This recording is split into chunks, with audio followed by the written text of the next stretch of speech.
Hello നമസ്കാരം. എല്ലാവർക്കും ജാഷി വയനാട് സ്റ്റോറീസിലേക്ക് ഹൃദയപൂർവ്വം സ്വാഗതം.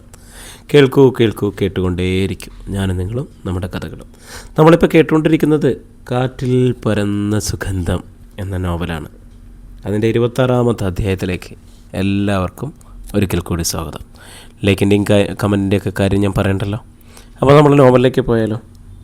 ഉച്ച കഴിഞ്ഞപ്പോൾ ഹരിയാനയിലെ ഫരീദാബാദിൽ നിന്നും സേതുമാധവൻ്റെ മകൾ വൈശാഖിയുടെ ഫോൺ വന്നു.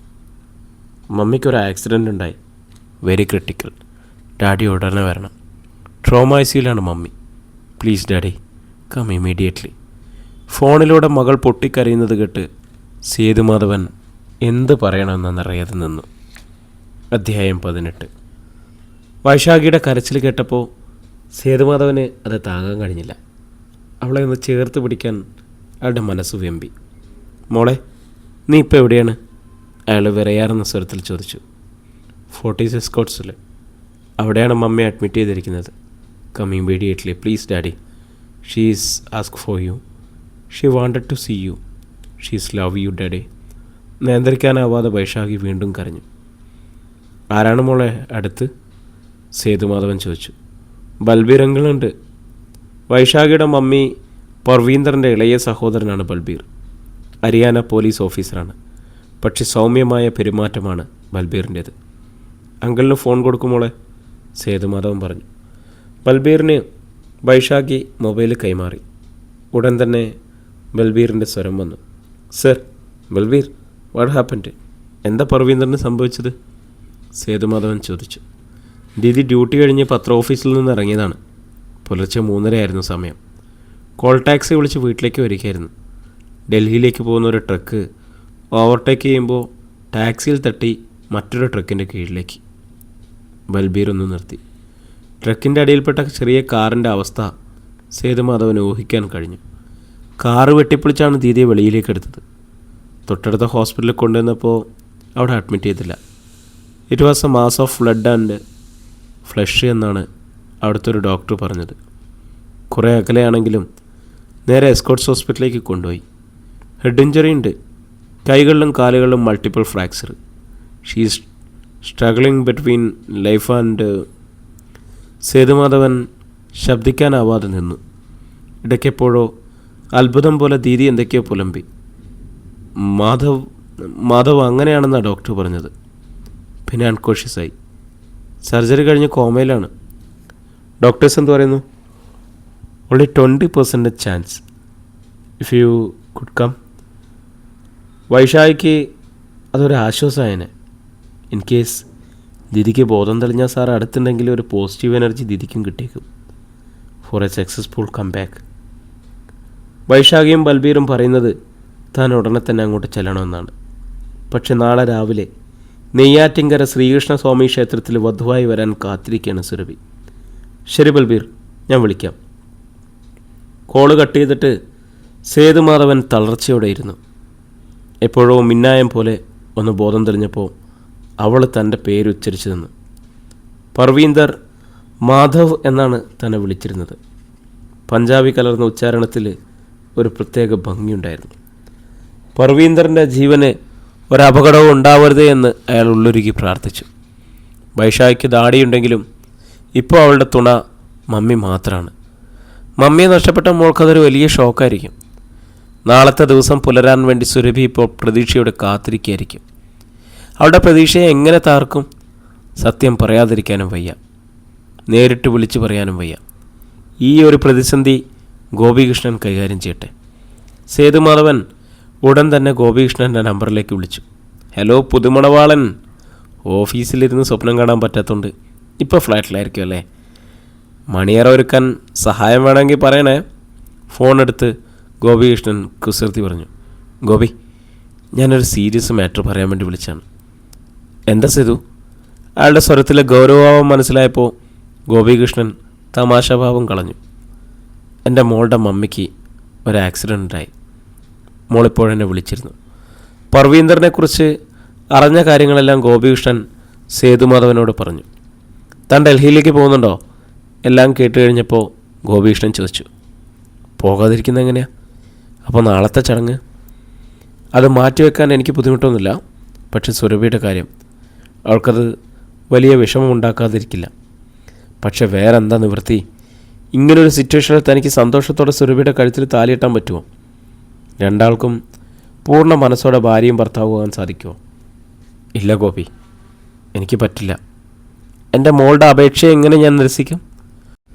പർവീന്ദർ എൻ്റെ ഭാര്യയല്ല എങ്കിലും എൻ്റെ മോളുടെ അമ്മയല്ലേ?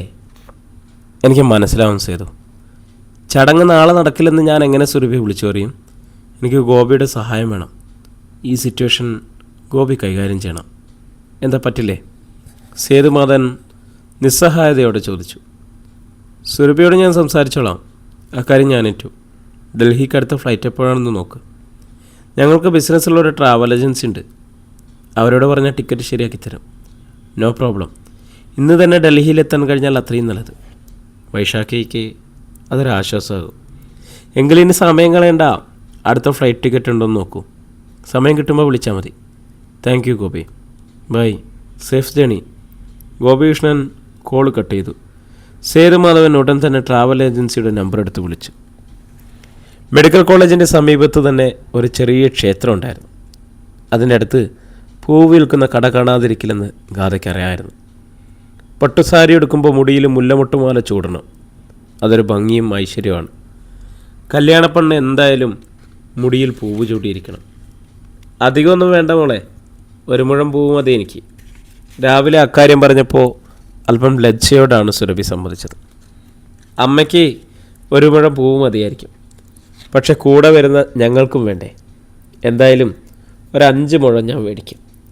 അങ്ങനെ പറഞ്ഞിട്ടാണ് ധന്യയും രോഷ്ണിയും ഒത്ത് ഹോസ്പിറ്റലിലേക്ക് പോകാൻ ഗാഥ ഇറങ്ങിയത്. വൈകുന്നേരം ഡ്യൂട്ടി കഴിഞ്ഞ് അമ്പലത്തിനടുത്തേക്കാണ് രോഷ്ണി കാർ വിട്ടത്. അവർ പ്രതീക്ഷിച്ചതുപോലെ പൂവും ഹാരവും വിൽക്കുന്ന ഒരു ചെറിയ കട ക്ഷേത്രത്തിൻ്റെ അടുത്തുണ്ടായിരുന്നു. ദാതയും ധന്യയും കൂടി ചെന്നാണ് മുല്ലമുട്ടുമാല വാങ്ങിയത്.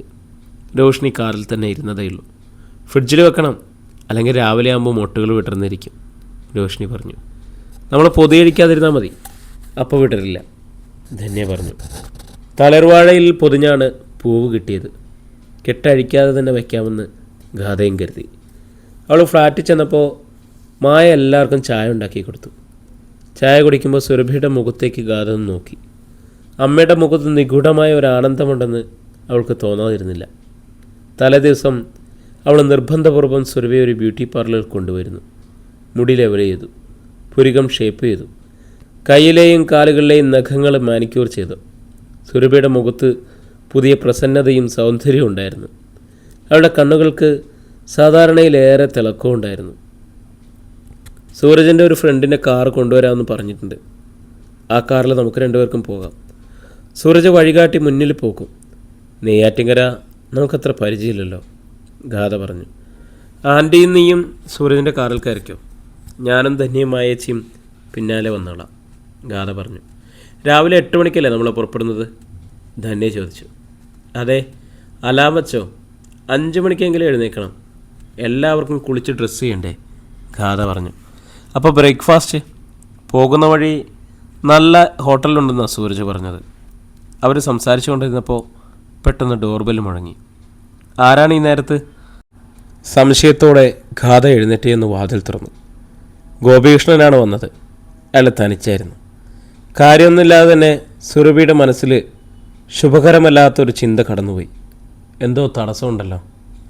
ഗോപിയങ്കളോ, വരൂ, ഞങ്ങൾ നാളത്തെ കാര്യങ്ങൾ സംസാരിച്ചുകൊണ്ടിരിക്കുകയായിരുന്നു. ഗോപികൃഷ്ണൻ അകത്തേക്ക് കയറി വന്നു. ഒട്ടും സന്തോഷം ഉണ്ടായിരുന്നില്ല അയാളുടെ മുഖത്ത്. അയാളെ കണ്ട് എല്ലാവരും എഴുന്നേറ്റ്. എല്ലാവരും ഇരിക്കി, അത്ര സുഖകരമല്ലാത്തൊരു വിവരം പറയാനാണ് ഞാൻ വന്നത്.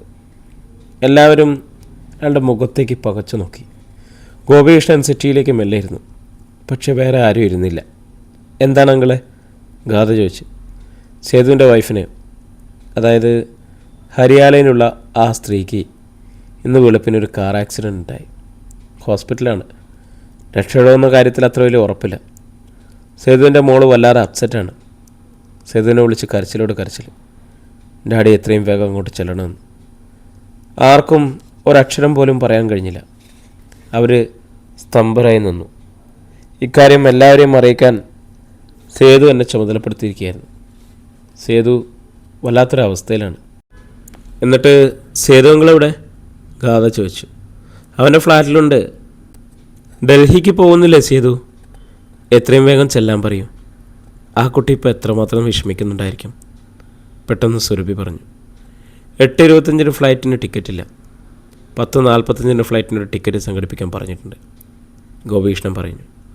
അതിൽ പോകാൻ പറയൂ. ഡൽഹിയിൽ എപ്പോൾ ചെല്ലും? സുരഭി ചോദിച്ചു. 3 മണിക്കൂർ മതി ഇവിടുന്ന്. രാത്രി 2 മണിയാകുമ്പോൾ എന്തായാലും ഡൽഹിയിൽ ലാൻഡ് ചെയ്യാൻ പറ്റും. എയർപോർട്ടിൽ നേരത്തെ റിപ്പോർട്ട് ചെയ്യണ്ടേ? ഗോപീഷ്ണൻ പോയിക്കോളൂ. സേതുവിനെ എത്രയും വേഗം ഒന്ന് കൊണ്ടുവന്നാക്കൂ, സുരഭി പറഞ്ഞു. അത് പ്രശ്നമല്ല, ഓഫീസ് കാറിൽ പോയിക്കോളും. കൊണ്ടുവിടാൻ അവിടെ സ്റ്റാഫുണ്ട്. സുരഭി ഇതെങ്ങനെ അറിയിക്കുന്നുള്ള വിഷമം കൊണ്ടാണ് എന്നെ വിട്ടത്. ഏയ് അത് സാരമില്ല, ഞാനൊരു മനുഷ്യ സ്ത്രീയല്ലേ. സേതുവിൻ്റെ മനസ്സെനിക്ക് സങ്കല്പിക്കാൻ കഴിയും. എന്നെക്കുറിച്ച് ഓർത്ത് ഓരോ വിഷമവും വേണ്ടെന്ന് പറയും. എത്രയും വേഗം മോളുടെ അടുത്തേക്ക് ചെല്ലണം. ഇപ്പോൾ ആ കുട്ടി എത്രമാത്രം സങ്കടപ്പെടുന്നുണ്ടാവും. അറിയാതെ സുരഭിയുടെ കണ്ണുകൾ നിറഞ്ഞു. സുരഭി, സേതുവിനൊന്ന് വിളിക്കുമോ?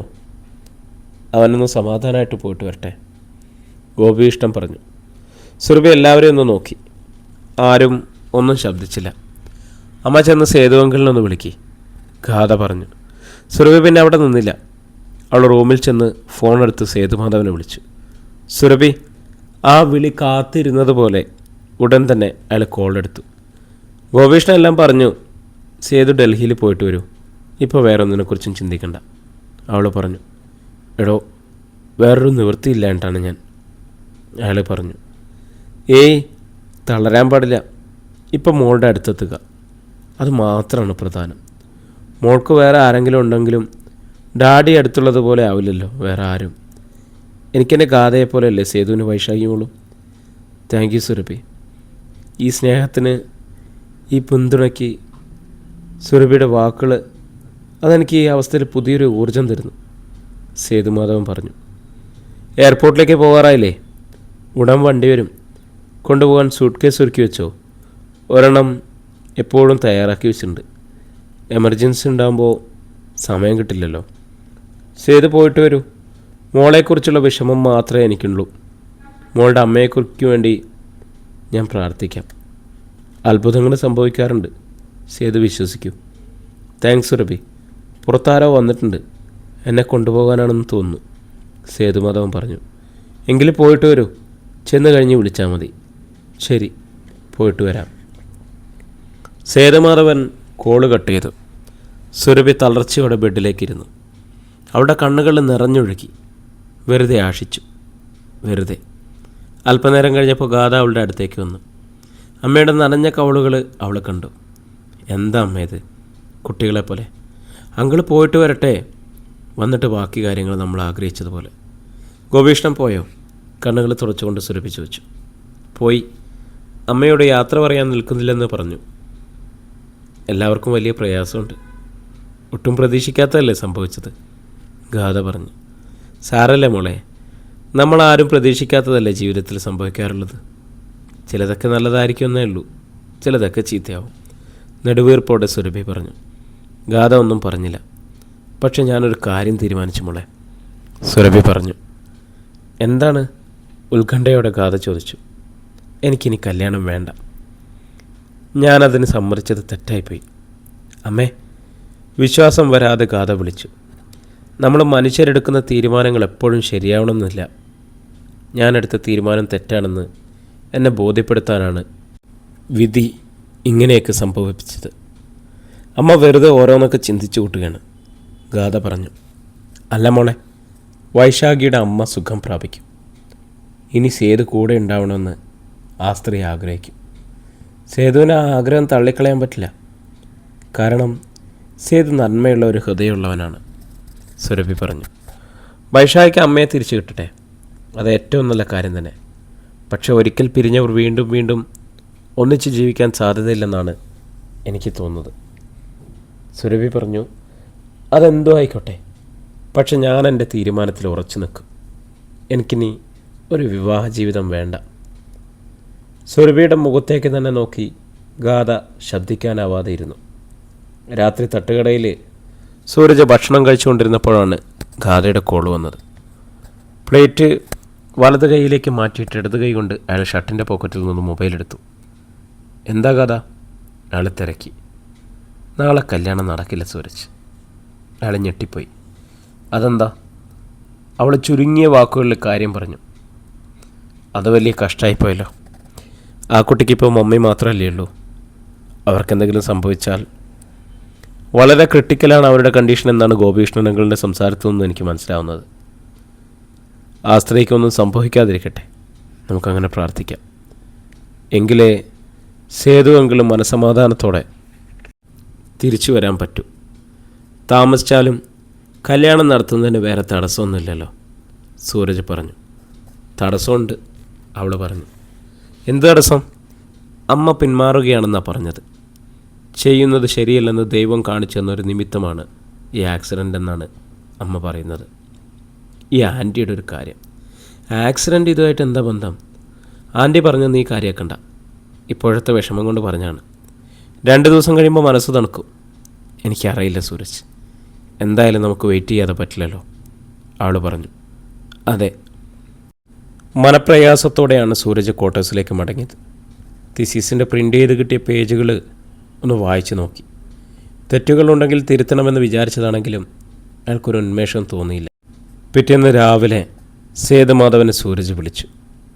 അങ്കിളെ, ഗാഥ പറഞ്ഞപ്പോഴാണ് ഞങ്ങൾ വിവരങ്ങൾ അറിഞ്ഞത്. ഗോപിയുടെ മാത്രമേ ഞാൻ പറഞ്ഞുള്ളൂ, ആരെയും വിളിക്കാനുള്ള മാനസികാവസ്ഥയിലല്ലായിരുന്നു ഞാൻ. അത് സാരില്ല, അങ്കിളിപ്പോൾ എവിടെയാണ്? ഞാൻ ഡൽഹിയിലെത്തി, ഇപ്പോൾ ഹോസ്പിറ്റലാണ്. പർവീന്ദറിനെ കാണാൻ സാധിച്ചിട്ടില്ല, അതിന് പെർമിഷൻ ഇല്ലെന്നാണ് അറിഞ്ഞത്. മോളെ കണ്ടില്ലേ? അവളെൻ്റെ കൂടെയുണ്ട്. ഇപ്പോഴത്തെ അവസ്ഥ എന്താണെന്ന് അറിയാൻ കഴിഞ്ഞു അങ്കിളെ? ഡോക്ടേഴ്സ് ഒന്നും വിട്ടു പറയുന്നില്ല. വലിയ പ്രതീക്ഷ വേണ്ടെന്നുള്ള ഫീലാണ് എനിക്ക് കിട്ടിയത്. സമയം കിട്ടുമ്പോൾ വിളിക്കണേ അങ്കിളെ. വിളിക്കാം. സൂരജ് ഹോസ്പിറ്റലിലേക്ക് പോകാൻ കുളിച്ച് വേഷം മാറി തയ്യാറെടുക്കുമ്പോഴാണ് ക്വാർട്ടേഴ്സിൻ്റെ വെളിയിൽ ഒരു കാർ വന്നു നിന്നത്. അത് ഗോപിയങ്കലിൻ്റെ കാറാണല്ലോ എന്ന് പെട്ടെന്ന് അയാൾക്ക് മനസ്സിലാവുകയും ചെയ്തു. കാറിൽ നിന്നും ഗോപികൃഷ്ണൻ ഇറങ്ങി. അയാൾ ഒറ്റയ്ക്കായിരുന്നു. വേഷം ധരിച്ചു കഴിഞ്ഞ് സൂരജ് പുറത്തേക്ക് ഇറങ്ങി ചെന്നു. സൂരജിനെ കാണാൻ വേണ്ടി മാത്രമാണ് ഞാനിപ്പോൾ വന്നത്. അയാളുടെ മുഖത്തേക്ക് നോക്കി ഗോപികൃഷ്ണൻ നിന്നു.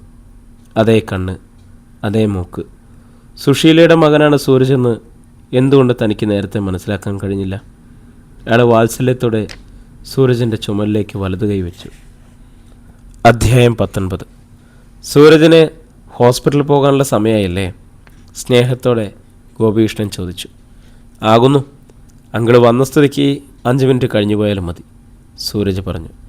മനീഷയുടെ നിർബന്ധം കാരണമാണ് ഞാനിത്ര രാവിലെ പോകുന്നത്.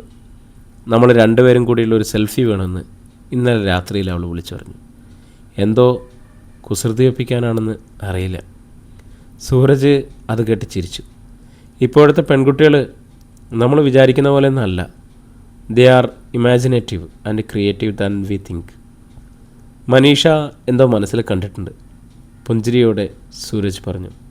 യെസ്, അതുകൊണ്ട് അവളെ നിരാശപ്പെടുത്തേണ്ട എന്ന് ഞാൻ വിചാരിച്ചിട്ടാണ് ഞാൻ രാവിലെ തന്നെ ഇങ്ങ് പോകുന്നത്. അങ്കിൾ എന്നോട് ചേർന്ന് നിൽക്കൂ, ഞാൻ സെൽഫി എടുക്കാം. അത് അങ്കിളിന് അയച്ചു തരാം. അതാണ് നല്ലത്. ഇത്തരം കാര്യങ്ങളിൽ ഞാൻ ഒട്ടും എക്സ്പേർട്ടല്ല, ഗോപികൃഷ്ണൻ പറഞ്ഞു. അയാൾ സൂരജിനോട് ചേർന്ന് നിന്നു.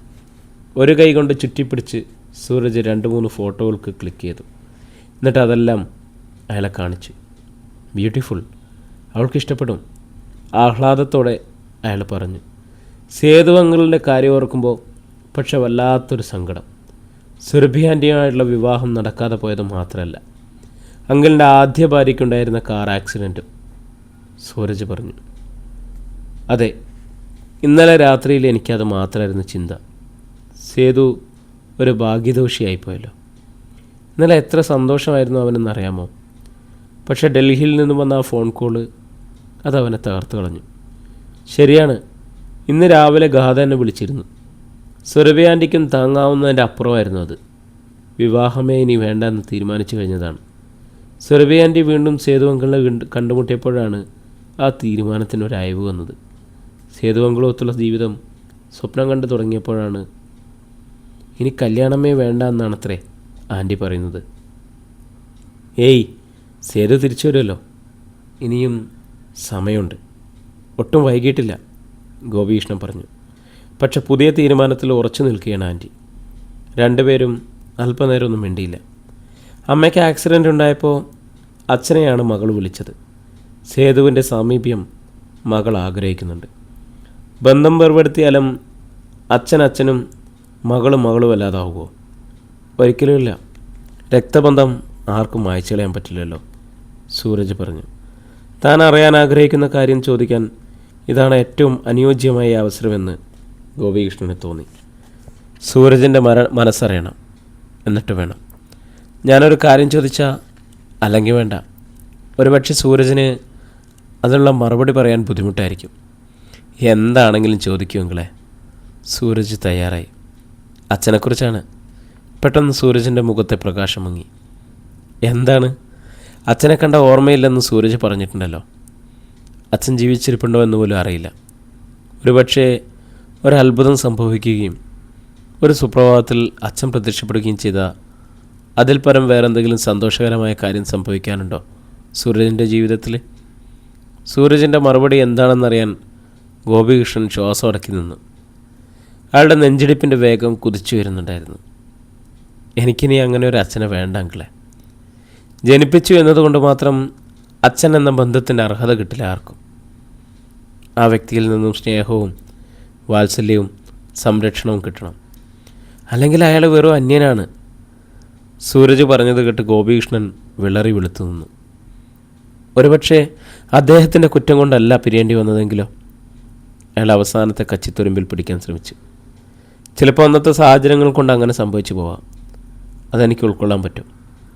പക്ഷേ ഈ കഴിഞ്ഞ 10-24 കൊല്ലം അയാൾ എവിടെയായിരുന്നു?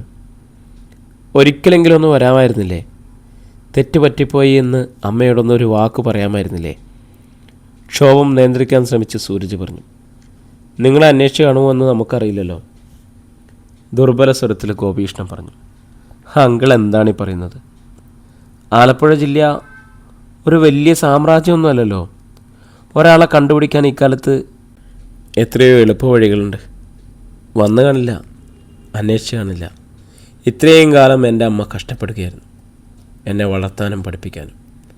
അതിനുവേണ്ടി അമ്മ കുട്ടികൾക്ക് ട്യൂഷൻ എടുത്തു, പാല് വിറ്റു, കുടുംബശ്രീയിൽ ചേർന്നു, ചിട്ടി വെച്ചു, ലോൺ എടുത്തു. ചെറുപ്പമായിരുന്നിട്ട് പോലും അമ്മ വേറൊരു കല്യാണത്തെക്കുറിച്ച് ചിന്തിക്കുക പോലും ചെയ്തില്ല. ഗോപികൃഷ്ണൻ ഒരക്ഷരം പോലും പറയാൻ കഴിഞ്ഞില്ല. മോൻ പഠിച്ച് ഡോക്ടറായപ്പോൾ അവകാശം പറഞ്ഞ് അഭിമാനിക്കാൻ അയാളിനി ഒന്നെങ്കിലും വന്നാൽ ഒരു ചൂല് കരുതി വെച്ചിട്ടുണ്ടമ്മ, പുച്ഛത്തോടെ സൂരജ് പറഞ്ഞു. അദ്ദേഹം പറഞ്ഞ് ഞാൻ അങ്കിളിൻ്റെ മൂഡ് കളയുന്നില്ല. സോറി, നമുക്ക് പിന്നെ കാണാം. എനിക്കും പോകാൻ സമയമായി. ഗോപികൃഷ്ണനോട് യാത്ര പറഞ്ഞ് ബൈക്ക് സ്റ്റാർട്ട് ചെയ്ത് സൂരജ് ഓടിച്ചുപോയി. അയാളൊരു പ്രതിമ കണക്ക് നിന്നു. രാവിലെ മായ 2 ഗ്ലാസ് ചായയായിട്ട് വന്നു. വാതിലിൽ മെല്ലെ മുട്ടി.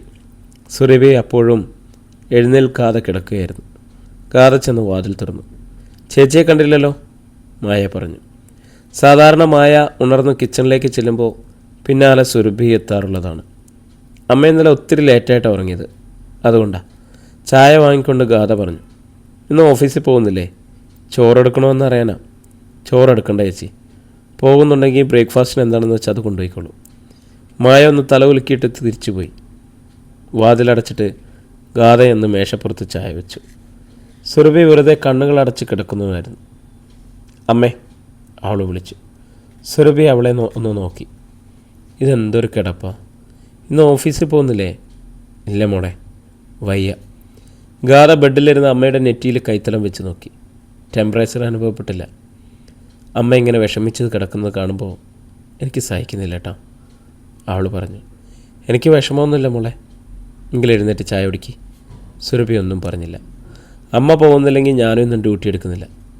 നീ പൊയ്ക്കോ, എനിക്ക് കുഴപ്പമൊന്നുമില്ല. ഓഫീസിൽ ചെന്നാൽ സാധാരണ പോലെ പെരുമാറാൻ എനിക്ക് പറ്റുമെന്ന് തോന്നുന്നില്ല. കാണുന്നവരോരോന്ന് ചോദിക്കും, അത് പേടിച്ചാണ് ഞാൻ. അമ്മ പറഞ്ഞത് എനിക്ക് മനസ്സിലായി. ഒന്നും മനഃപൂർവ്വം സംഭവിച്ചതല്ലല്ലോ. ചില തടസ്സങ്ങൾ ജീവിതത്തിലുണ്ടാവും. എന്നേക്കാൾ ലോകപരിചയം അമ്മയ്ക്കുണ്ടല്ലോ. നമ്മളെല്ലാം ഫേസ് ചെയ്യണ്ടേ, അവൾ പറഞ്ഞു. നിൻ്റെ അച്ഛൻ നമ്മളെ വിട്ടുപോയപ്പോൾ ഉണ്ടായതിനേക്കാൾ വലിയ ദുഃഖമൊന്നും എനിക്കിനി ഉണ്ടാകാനില്ല മോളെ. ഇത് വെറും താൽക്കാലികം, അതെനിക്കറിയാം. എന്നാലും ഒന്ന് നോർമലാകാൻ അല്പസമയം എടുക്കും, അത്രയേ ഉള്ളൂ. അതുകൊണ്ട് നീ ഡ്യൂട്ടിക്ക് പോകാതിരിക്കണ്ട. അത് സാരമില്ല, ഞാൻ അഡ്ജസ്റ്റ് ചെയ്ത് ഇന്ന് നൈറ്റ് എടുത്തോളാം. സേതുവങ്ങൾ തിരിച്ചു വരട്ടെ, അത് കഴിഞ്ഞു മതി തീരുമാനങ്ങൾ എടുക്കുന്നത്. എന്തോ എനിക്കൊരു വല്ലാത്ത കുറ്റബോധം. അതുകൊണ്ടാണ് ഞാൻ പിന്മാറാമെന്ന് വിചാരിക്കുന്നത്. സേതുവിനെ ആഗ്രഹിക്കുന്നത് ശരിയല്ലെന്നൊരു തോന്നൽ. വേർപിരിഞ്ഞെങ്കിലും ആദ്യ ഭാര്യ ജീവിച്ചിരിപ്പുണ്ടല്ലോ. അവർ സുഖം പ്രാപിച്ചു കഴിഞ്ഞാൽ സേതുവിനെ തിരിച്ചു വേണമെന്നൊരാഗ്രഹം അവർക്ക് ആഗ്രഹിച്ചു കൂടായിക്കില്ലേ? അതിന് ഞാനൊരു തടസ്സമാക്കാൻ പാടില്ല. അതുകൊണ്ടാണ്. വൈശാഖിയുടെ അമ്മയ്ക്കൊന്നും സംഭവിക്കാതിരിക്കട്ടെ. ആരോഗ്യത്തോടെ അവർ ഹോസ്പിറ്റൽ വിടും എന്നാണ് ഞാനും പ്രതീക്ഷിക്കുന്നത്. ഏറ്റവും നല്ല ഹോസ്പിറ്റലാണ് അവരെ അഡ്മിറ്റ് ചെയ്തിരിക്കുന്നത്. അതുകൊണ്ട് റിക്കവറി സാധ്യതയും കൂടുതലുമാണ്. ഗാഥ പറഞ്ഞു. എനിക്ക് എന്ത് തോന്നും, അല്ലെങ്കിൽ എന്നെ നിരാശപ്പെടുത്തുന്നത് എന്തിനാ എന്ന് ചിന്തിച്ച് വീണ്ടും ഭാര്യയോടൊപ്പം ജീവിക്കാനുള്ള സാധ്യത സേതു വേണ്ടെന്ന് വെക്കാതിരിക്കാൻ വേണ്ടിയാണ് ഞാൻ പിന്മാറുന്നത്. സുരഭി പറഞ്ഞു. ഇപ്പോൾ തീരുമാനമൊന്നും എടുക്കണ്ട, അതിനുള്ള സമയമാവട്ടെ, അപ്പോൾ വേണ്ടത് ചെയ്യാം. അമ്മ ഇപ്പോൾ എഴുന്നേറ്റ് ചായ കുടിക്ക്. ഞാൻ ധന്യയോടും രോഷിനിയോടും ഒന്ന് പറഞ്ഞിട്ട് വരാം. അവൾ എഴുന്നേറ്റ് മുറിയിൽ നിന്നിറങ്ങി. ഗാഥ ചെന്നപ്പോഴേക്കും ധന്യയും രോഷിനിയും ഹോസ്പിറ്റലിലേക്ക് പോകാൻ ഒരുങ്ങിക്കഴിഞ്ഞിരുന്നു. നീ ഇന്ന് വരുന്നില്ലേ? അവളെ കണ്ട് ധന്യ ചോദിച്ചു. ഇല്ല, അമ്മ ഇന്ന് വളരെ മൂടിയാണ്, ഒറ്റക്കാക്കിയിട്ട് വരാൻ തോന്നുന്നില്ല, ഗാഥ പറഞ്ഞു. Quite natural. നീ ആൻറ്റിയോടൊപ്പം ഉണ്ടാകുന്നതാണ് നല്ലത്. ഒരു മംഗളകർമ്മം പെട്ടെന്ന് തടസ്സപ്പെടുമ്പോൾ എന്തു തന്നെ ആയാലും മാനസികമായിട്ട് തളർന്നു പോകും, ധന്യ പറഞ്ഞു. ശരിയാ, നീ ഇവിടെ ഇരിക്കി. എന്തെങ്കിലും അത്യാവശ്യം വന്നാൽ ഞങ്ങളെയും വിളിക്കണം, രോഷിനിയും പറഞ്ഞു. ധന്യയും രോഷിനിയും പോയി. ഇന്ന് ലീവാണെന്ന് സുരഭി ഓഫീസിലേക്ക് വിളിച്ചു പറഞ്ഞു. എന്താ സുരഭി, അസുഖമൊന്നുമല്ലല്ലോ? ലതാകുമാരി ചോദിച്ചു. ഏയ്, അങ്ങനൊന്നുമല്ല. മോളിന്ന് പോയില്ല, അവളുടെ കൂടെ ഇരിക്കാമെന്ന് വിചാരിച്ചു. അത് നന്നായി, നാളെ കാണാം. ശരി മാഡം, താങ്ക് യു. ബ്രേക്ക്ഫാസ്റ്റ് കഴിക്കാൻ ഗാഥ വന്ന് വിളിച്ചെങ്കിലും വിശപ്പില്ല എന്ന് പറഞ്ഞ് സുരഭി ഒഴിഞ്ഞു. പക്ഷെ അവൾ നിർബന്ധപൂർവ്വം അമ്മയെ ഡൈനിങ് ടേബിളിൻ്റെ അടുത്തേക്ക് കൊണ്ടുപോയി. രണ്ടുപേരും സംസാരിച്ചുകൊണ്ടിരിക്കുമ്പോൾ സുരഭി അറിയാതെ അല്പം കഴിച്ചു. ഹരിപ്പാടിനൊന്ന് പോകണമെന്നൊരാഗ്രഹം മോളെ, ഇടയ്ക്ക് സുരഭി പറഞ്ഞു. അതിനെന്താ, നമുക്കൊരു ദിവസം പോകാം. ആൾത്താമസമില്ലാതെ വീടിപ്പോൾ പൊടി പിടിച്ച് കാണും. നമുക്ക് രണ്ടുപേർക്കും മായ ചേച്ചിക്കും കൂടി പോകാം. ഒരു ദിവസം താമസിച്ചിട്ട് പിറ്റേന്ന് വന്നാൽ മതി, ഗാഥ പറഞ്ഞു. അതാണ് നല്ലത്. അമ്പലത്തിലൊന്ന് പോകണം. നമുക്കിത് ചീത്തക്കാലാണെന്ന് തോന്നുന്നു. ദൈവാധീനം ഇല്ലാതെ പറ്റില്ലല്ലോ, നമ്മൾ എന്തൊക്കെ ചെയ്താലും. അമ്മയ്ക്കാവുമെങ്കിൽ നമുക്കിന്ന് ആറ്റുകാല അമ്പലത്തിലൊന്ന് പോകാം, ഗാഥ പറഞ്ഞു. പോകാം മോളെ. ഞാനിവിടെ വന്ന അന്ന് മുതൽ വിചാരിക്കുന്നതാ ആറ്റുകാലമ്മയെ തൊഴാൻ പോകണമെന്ന്. പുതിയ ഉത്സാഹത്തോടെ സുരഭി പറഞ്ഞു. നല്ല തിരക്ക് കാണും, എന്നാലും സാരമില്ല. നമുക്ക് വൈകുന്നേരം പോയി ദീപാരാധന കണ്ട് തൊഴുതിട്ട് വരാം. നീ പോയിട്ടുണ്ടോ അവിടെ? വഴിയറിയാമോ? വഴിയൊക്കെ അറിയാം. കിഴക്കോട്ടയിൽ ചെന്നിട്ടാണ് പോകേണ്ടത്. ധന്യത്ത് ഒരു തവണ ഞാൻ പോയിട്ടുണ്ട്. ഗാഥയുമായി സംസാരിച്ചിരുന്നപ്പോൾ സുരഭിയുടെ മനസ്സൊന്ന് തണുത്തു. നെഞ്ചിൽ നിന്നൊരു ഭാരം ഇറങ്ങിപ്പോകുന്നത് പോലെ അവൾക്ക് അനുഭവപ്പെട്ടു. ഉച്ചയ്ക്ക് ഊണ് കഴിച്ച് വിശ്രമിക്കുമ്പോഴാണ് ഡൽഹിയിൽ നിന്നും സുരഭിയെ സേതുമാധവൻ വിളിച്ചത്. സേതു, അവൾ കോളെടുത്തു. ഞാനിന്ന് മോളുടെ അമ്മയെ ICUവിൽ കയറി കണ്ടു. അപകടനില തരണം ചെയ്തിട്ടില്ല, പക്ഷെ കൊടുക്കുന്ന മെഡിസിന് ബോഡി റെസ്പോണ്ട് ചെയ്യുന്നുണ്ട്. അതുകൊണ്ട് പേടിക്കാനൊന്നും ഇല്ലെന്ന് ഡോക്ടർമാർ പറഞ്ഞു. ബോധം തെളിഞ്ഞോ, അതോ ഇപ്പോഴും മയക്കത്തിലാണോ? സുരഭി ചോദിച്ചു. ബോധം തെളിഞ്ഞിട്ടില്ല, പക്ഷെ ഇടയ്ക്കൊക്കെ കണ്ണ് തുറക്കാൻ നോക്കുന്നുണ്ടെന്നാണ് നേഴ്സ് പറഞ്ഞത്. എന്തൊക്കെയോ സംസാരിക്കാൻ ശ്രമിക്കുന്നുണ്ട്, പക്ഷെ ഒന്നും വ്യക്തമാവുന്നില്ല. രക്ഷപ്പെട്ടാൽ മതിയായിരുന്നു. ഞാൻ പ്രാർത്ഥിക്കുന്നുണ്ട്. ഇതെനിക്ക് തന്ന ശിക്ഷ പോലെയാണ് എനിക്കിപ്പോൾ ഫീൽ ചെയ്യുന്നത്. സുരഭിയുടെ സ്വരം ഇടറി. ഏയ്, അങ്ങനൊന്നും ചിന്തിക്കല്ലേ. ഇവിടെ ശിക്ഷിക്കുന്ന ഒരു പ്രസക്തിയില്ല. പർവീന്ദ്ര സുഖം പ്രാപിക്കും. അതുവരെ മോൾക്ക് തുണയായിട്ട് ഞാനിവിടെ നിൽക്കും. അവളെ ഹോസ്പിറ്റലിൽ നിന്നും ഡിസ്ചാർജ് ചെയ്ത് വീട്ടിൽ കൊണ്ടുവന്നാക്കിയിട്ടേ ഞാൻ തിരിച്ചു വരും, സേതുമാധവൻ പറഞ്ഞു. അത് മതി. മോൾക്ക് ധൈര്യം കൊടുക്കാൻ സേതു അവിടെ ഉണ്ടായേ പറ്റൂ. അടുത്തുണ്ടോ ആ കുട്ടി? ഇല്ല, അവൾ വീട്ടിലേക്ക് പോയി. ഇന്നലെ ഉറങ്ങിയിട്ടേ ഇല്ല. ഞാൻ പറഞ്ഞു പോയി റെസ്റ്റ് എടുക്കാൻ. ഒരു ഭാഗ്യമുണ്ടായി. 2 ദിവസം മുമ്പാണ് അവൾ നീറ്റ് എക്സാം എഴുതിയത്. അല്ലെങ്കിൽ ഇത്തവണ അത് അറ്റൻഡ് ചെയ്യാൻ പറ്റാതെ. മെഡിസിന് പോകാനാണോ മോൾക്കും താല്പര്യം? അവളുടെ മമ്മി അക്കാര്യങ്ങളിലൊന്നും ഇടപെടാറില്ല. പഠിക്കാനും പിടിക്കുകയാണ് വൈശാഖി. ഇന്ന് ഞാൻ ഓഫീസിൽ പോയില്ല. അതെന്താ? പോകാനുള്ളൊരു മാനസികാവസ്ഥ ഇല്ലായിരുന്നു. ഞാൻ പോകാഞ്ഞതുകൊണ്ട് മോളും പോയില്ല. അവളിവിടെയുണ്ട്. ഗാറെ ഞാൻ വിളിക്കണ്ടല്ലോ, മോളോട് വിവരങ്ങൾ പറഞ്ഞാൽ മതി. ഞാൻ പറയാം. സേതു സമാധാനമായിട്ടിരിക്കൂ. മോളുടെ അമ്മ പൂർണ്ണ ആരോഗ്യത്തോടെ തിരിച്ചു വരും, സുരഭി പറഞ്ഞു. രക്ഷപ്പെടുമായിരിക്കും, പക്ഷെ കുറേ നാൾ ബെഡിൽ തന്നെ കഴിയേണ്ടി വരുമെന്ന് തോന്നുന്നു. ഹെഡ് ഇഞ്ചുറി ഉണ്ടായതുകൊണ്ട് ബ്രെയിനിന് ഡാമേജിന് സാധ്യതയുണ്ട്. തളർന്ന് കിടക്കാതിരുന്നാൽ മതിയായിരുന്നു. ദൈവം അത്ര ക്രൂരതയൊന്നും കാണിക്കില്ല സേതു. ഡാഡിയുടെയും മോളുടെയും പ്രസൻസ് വലിയ കംഫർട്ടാകും അമ്മയ്ക്ക്. അല്പനേരം കൂടി സംസാരിച്ചിട്ടാണ് അയാൾ കോള് കട്ട് ചെയ്തത്. വൈകുന്നേരം സുരഭിയും ഗാഥയും കൂടി ആറ്റുകാൽ അമ്പലത്തിലേക്ക് പോയി. ഗാഥയാണ് ഡ്രൈവ് ചെയ്തത്. പ്രിയരെ, നമ്മുടെ കഥ ഇവിടെ തുടരുകയാണ്. ഇതിൻ്റെ അടുത്ത ഭാഗമായിട്ട് നാളെ നമ്മൾ വീണ്ടും കണ്ടുമുട്ടും. അപ്പോൾ എല്ലാവർക്കും നന്ദി, നമസ്കാരം.